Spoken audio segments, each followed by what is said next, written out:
The Snowstorm, written by Kathleen Bird, illustrated by John Kastner. It is getting cold outside. The wind is blowing. There is a nip in the air. Jamal and Aisha run into the house. They get their coats. They come back outside. White flakes begin to fall. Jamal and Aisha open their mouths. They catch snow on their tongues.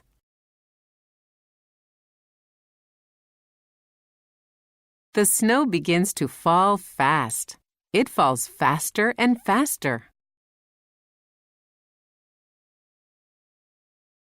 The snow gets deep. It gets deeper and deeper. The wind blows harder. It gets colder and colder.